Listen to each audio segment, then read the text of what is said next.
السلام علیکم۔ علم کی دنیا میں خوش آمدید۔ ام المومنین حضرت خدیجہ الکبریٰ رضی اللہ عنہا کی نماز جنازہ نہیں پڑھائی گئی، مگر کیوں؟ حضرت خدیجہ الکبریٰ کی وفات کے دن رمضان المبارک ہونے کے باوجود کسی نے روزہ کیوں نہیں رکھا تھا؟ اور حضرت خدیجہ الکبریٰ کی وفات کے سال کو عام الحزن کیوں کہا جاتا ہے؟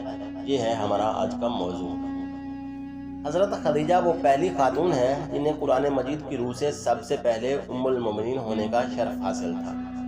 اس کے علاوہ ذاتی طور پر قرآن مجید میں آپ کے ایثار و قربانی کا تذکرہ ہے۔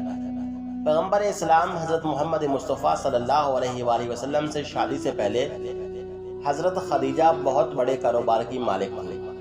آپ کے عظیم کاروان تجارت میں 8000 اونٹ تھے، جن کے ذریعے شام، یمن اور مصر وغیرہ کی طرف برابر آپ کا سامان تجارت جاتا رہتا تھا۔ شادی کے بعد آپ نے سارا مال اور ساری دولت حضور نبی کریم کے قدموں میں ڈال دی تاکہ اسلام کی نشو و نما کے کام آ سکے۔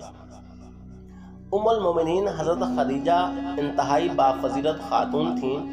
آپ کے والد ماجد خویلد ابن اسد، جبکہ والدہ کا نام فاطمہ بنت زائدہ تھا، دونوں کا سلسلہ نسب آگے جا کر حضور نبی کریم کے سلسلہ نسب سے مل جاتا ہے، اور اس طرح آپ کی ذات گرامی حسب و نسب کے اعتبار سے اس لائق تھی کہ زینت خانہ پیغمبر بن سکے۔ آپ کی ولادت 2 سال قبل از عام الفیل ہوئی اور آپ نے 56 سال کی عمر میں وفات پائی اور جنت المعلا میں سپرد لحد ہوئی۔ حدیث میں آیا ہے کہ حضور نبی کریم کی بارگاہ میں حضرت جبرائیل آ کر عرض گزار ہوئے، یا رسول اللہ، یہ خدیجہ ہیں جو ایک برتن لے کر آ رہی ہیں جس میں سالن اور کھانے پینے کی چیزیں ہیں۔ جب یہ آپ کے پاس آئیں تو انہیں ان کے رب کا اور میرا سلام کہیے، اور انہیں جنت میں موتیوں کے محل کی بشارت دے دیجیے، جس میں نہ کوئی شور ہوگا نہ کوئی تکلیف۔ حضرت علی علیہ السلام سے روایت ہے کہ حضور نے فرمایا، جس طرح مریم اپنے زمانے کی بہترین خاتون تھیں، اسی طرح سیدہ خدیجہ اپنے زمانے کی سب سے بہترین خاتون ہیں۔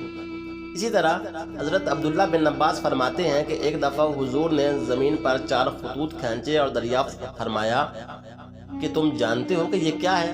صحابہ کرام رضوان اللہ علیہم اجمعین نے عرض کیا کہ اللہ اور اس کا رسول ہی بہتر جانتے ہیں۔ آپ نے فرمایا کہ یہ جنت کی بہترین عورتیں ہیں، جو کہ خدیجہ بنت خویلد، فاطمہ بنت محمد، آسیہ بنت مزاحم زوجہ فرعون اور مریم ابن عمران ہیں۔ 10 رمضان المبارک ام المومنین سیدہ خدیجہ کا یوم وفات ہے۔ حضرت خدیجہ نبی کریم کی پہلی زوجہ محترمہ تھیں۔ حضور کا حضرت خدیجہ کے ساتھ محبت کا یہ عالم تھا کہ ان کی زندگی کے دوران آپ نے دوسرا نکاح نہیں فرمایا تھا۔ حضور حضرت خدیجہ کے بارے میں فرمایا کرتے تھے کہ ان سے بہتر مجھے کوئی بیوی نہیں ملی، کیونکہ انہوں نے ایمان لا کر اس وقت میرا ساتھ دیا جب کفار نے مجھ پر ظلم و ستم کی حد کر رکھی تھی، اور انہوں نے اس وقت میری مالی مدد کی جب دوسروں نے مجھے اس سے محروم کر رکھا تھا۔ حضرت خدیجہ کی حضور سے بے پناہ محبت تھی، لیکن کیا آپ کے علم میں ہے کہ حضرت خدیجہ کی نماز جنازہ نہیں پڑھائی گئی تھی؟ کیونکہ اس وقت نماز جنازہ سمیت 5 وقت کی نماز بھی فرض نہیں ہوئی تھی۔ اسی طرح رمضان ہونے کی وجہ سے کوئی فرد روزے سے نہ تھا، کیونکہ اس وقت روزے بھی فرض نہیں تھے۔ اسی سال حضور کے محبوب چچا حضرت ابو طالب علیہ السلام بھی اس دنیا سے پردہ فرما گئے تھے۔ ان 2 عظیم صدموں نے حضور کو بہت مغموم کر دیا تھا، اسی وجہ سے اس سال کو عام الحزن یعنی غم کا سال کہا جاتا ہے۔ حضرت خدیجہ اور حضرت ابو طالب علیہ السلام کی وفات مدینہ کی ہجرت اور نماز فرض ہونے سے قبل ہوئی۔ روایات میں آتا ہے کہ انہیں جنت میں موتیوں سے تیار کردہ گھر ملے گا۔ حضور نبی کریم خود ان کی قبر میں اترے اور اپنی محبوب ترین رفیقہ حیات کو دائی اجل کے سپرد کیا۔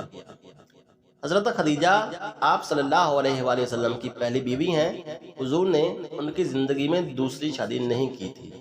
امید ہے ٹاپک آپ نے پسند کیا ہوگا۔ چینل کو سبسکرائب کر کے بیل آئیکن ضرور پریس کریں۔ شکریہ۔